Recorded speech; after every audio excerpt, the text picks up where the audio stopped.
This presentation will review the process of mounting an above frame hoist. This is an overview only and not intended to cover all models and options. Make certain all chassis obstacles are addressed and resolved if there are any. Reference materials are available from the factory for mounting assistance. Inspect the vehicle. Make sure all of the lights work.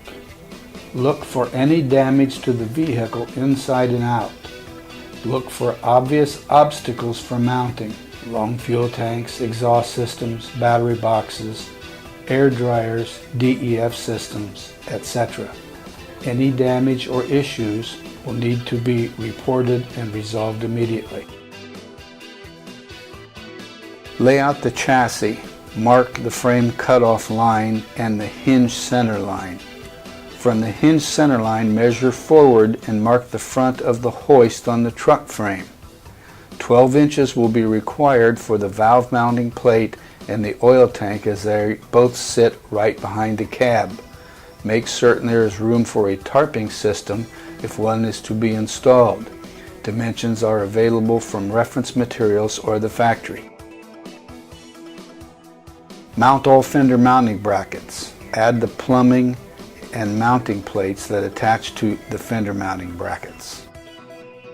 If a tarper is to be mounted, the tarper frame usually mounts to the fender brackets adapted to fit the tarp system model selected. Install piping to the plumbing plates. The piping runs down the center of the framing.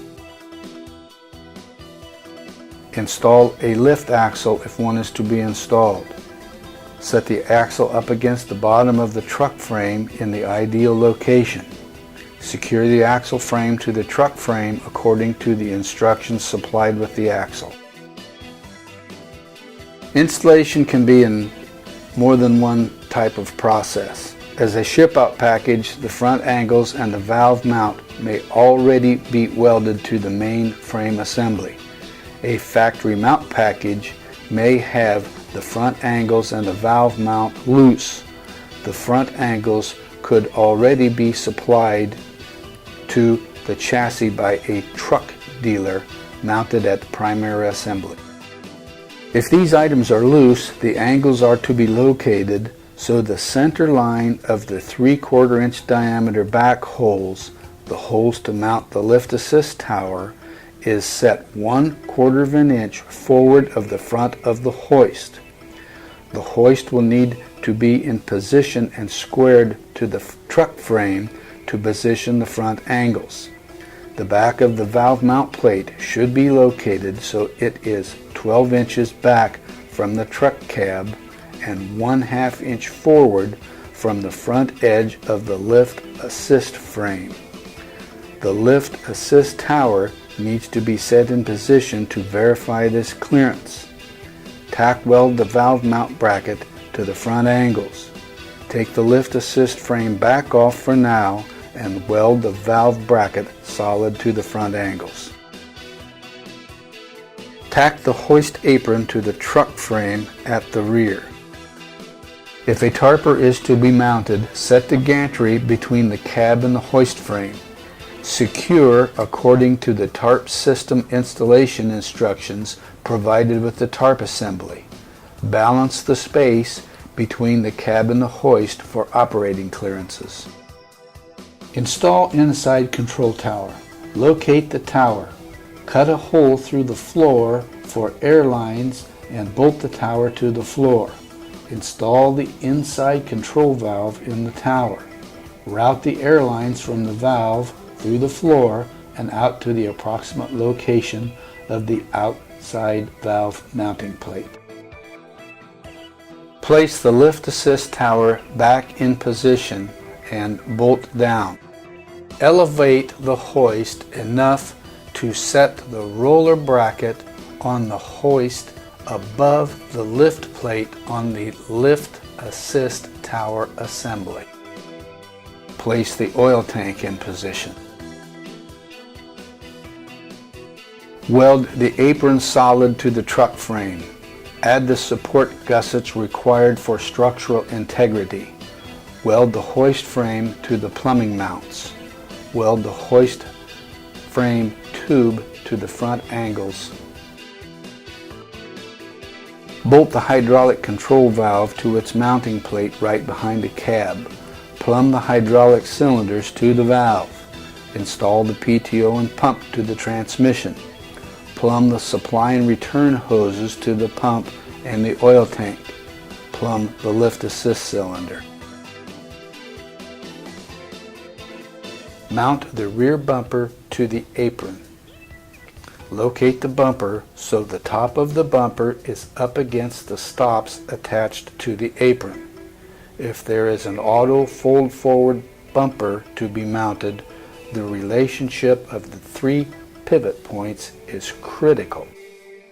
Federal underride regulations dictate the DOT bumper is to be no more than 48 inches forward from the rearmost point on the hoist and 24 inches up from the ground. Installation drawings are available for reference. Mount the fenders to the brackets installed earlier. The fenders may be plastic or steel based on the option ordered.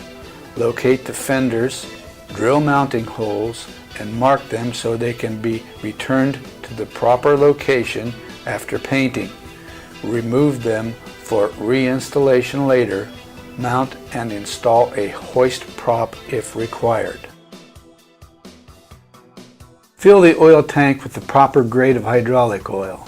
A gauge is on the side of the tank to reflect the correct oil level.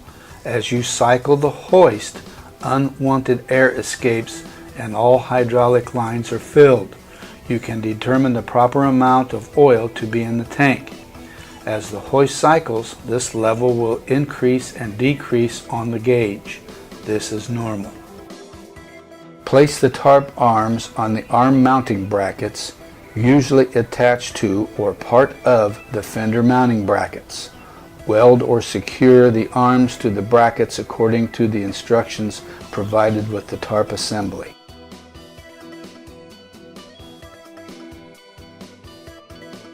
Test all systems, raise and lower the hoist, inspect all connections for oil or air leaks, correct all issues, pull a loaded container on if available to be sure the system can operate to its capacity. Prime and paint the hoist. Cover all hydraulic cylinder rods to prevent paint or overspray that may damage the seals. Reinstall fenders. Install lights. Test light system to be sure all lights work as they should. Add all safety decals. Make sure the manual is in the cab. Perform final inspection for any damage. Required options and quality. The hoist should now be ready for shipping. Instruction manuals are to be included with specific dimensions for your model hoist. The factory is available to assist you with any questions or issues you may have. And thank you for visiting GalFab's website.